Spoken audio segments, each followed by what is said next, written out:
আসসালামু আলাইকুম। আমাদের আসলে অপারেশনের পরে সবার মধ্যে একটা কনফিউশন কাজ করে যে থলিটা আল্লাহ পাক সৃষ্টি করেছে এর তো একটা কাজ আছে। এই থলিটা কেটে ফেললে এর যে কাজ ছিল যে আগে যখন কোনো খাবার খাওয়া হতো ওখান থেকে প্রয়োজন মতো পিত্ত রস নিঃসৃত হতো এবং এটাকে ডাইজেশন করার জন্য কাজে লাগতো। এখন যেহেতু থলিটা নেই, তাহলে এখন খাবার খেলে এটাকে হজম করার জন্য কি প্রক্রিয়া, এটা যদি আমাদেরকে একটু বোঝায় বলতেন আমাদের জন্য সবার জন্য উপকৃত হইতাম আমরা। ধন্যবাদ। আপনার প্রশ্নের উত্তরটা দেওয়ার জন্য আমি আমার এই মডেলটা ইউজ করব। জি জি। তাহলে আপনার বুঝতে সুবিধা হবে। জি জি জি। আমরা যখনই করে খাবার গ্রহণ করি সেই খাবারটাকে হজম করার জন্য শরীরের বিভিন্ন অর্গান থেকে তিন ধরনের রস নিঃসৃত হয় বা সিক্রেশন হয়। একটা হচ্ছে লিভার। লিভার থেকে গড়ে 1 থেকে 1.5 লিটার পিত্ত রস তৈরি হয়ে পিত্ত নালীর মাধ্যমে খাদ্যনালীতে আসে। লিভার থেকে পাকস্থলীর ঠিক নিচে আরেকটা পাতার মতো অর্গান দেখা যাচ্ছে, এটার নাম হচ্ছে প্যানক্রিয়াস।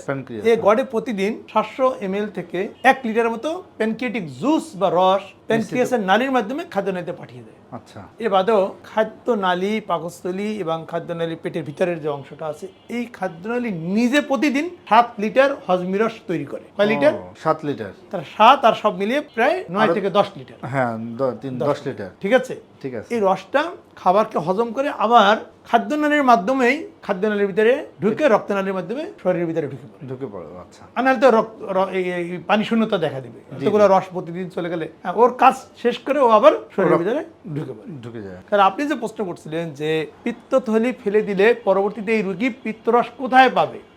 দেখেন, এই অর্গানটার নামই হচ্ছে পিত্তথলি। অর্থাৎ কি, সে থলি কাকে বলি? যার ভিতরে কিছু জমা থাকে। হ্যাঁ, জমা থাকে। তার এই পিত্তথলি কথার অর্থ এই থলির ভিতরে পিত্তরস জমা থাকে।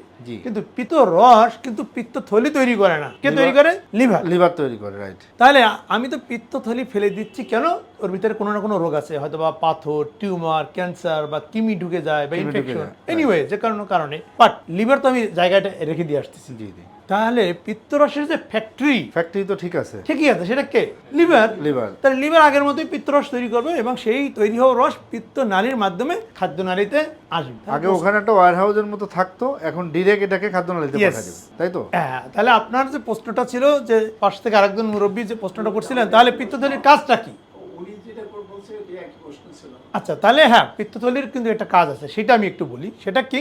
এই পিত্তথলি লিভার থেকে যখন পিত্তরসটা পিত্তথলিতে আসে, ও রসটাকে কিছুটা ঘন করে। কি করে?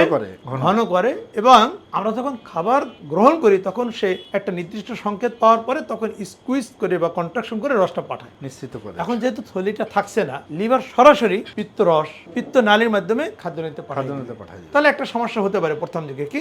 যেহেতু প্রতি মুহূর্তেই পিত্তরস খাদ্যনালীতে আসতেছে, এজন্য প্রথম দিকে কিছু কিছু রোগীর প্রতি 100 জনের মধ্যে 5 থেকে 6 জন রোগীর একটু পাতলা পায়খানা হতে পারে, কিছু বদ হজম হতে পারে। কিন্তু আমাদের শরীরে কি ঘটনা ঘটে? কোনো একটা অর্গান যদি কাটা যায়, তাহলে কি হয়? অন্য একটা অর্গান সেই কাজটা বুঝে নেয়।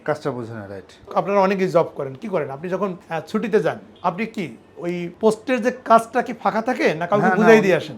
অন্যকে বুঝে দিয়ে যেতে হয়, দিতে হয় না? অবশ্যই দিতে হয়। ঠিক এখানেও তাই। এই পিত্তথলিটা ফেলে দেওয়ার পরে এই যে পিত্তনালী, এর সময়ের সাথে সাথে নালীর যে ডায়ামিটার থাকে তার থেকে একটু বাড়তে থাকে। কেন বাড়তে থাকে? ওই পিত্তনালীতে পিত্তরসটা জমা থাকে এবং কিছুদিন পর সে এটাকে অ্যাবজর্ব করে ফেলে। ওই পিত্তনালীটাই, অর্থাৎ মোটা হওয়া পিত্তনালী পিত্তথলির কাজটা করে। আগের মতো আর পিত্তরস প্রতিদিন পাঠাবে না, প্রতি সময় পাঠাবে না। যখন খাবার গ্রহণ করবে তখন সে পাঠাবে, যখন প্রয়োজন হবে তখন পাঠাবে। বোঝা গেল? এটা কম্পেনসেটরি মেকানিজম। তাহলে আমার মনে হয় উত্তরটা পেয়েছেন। ধন্যবাদ। জি, আমরা ক্লিয়ার।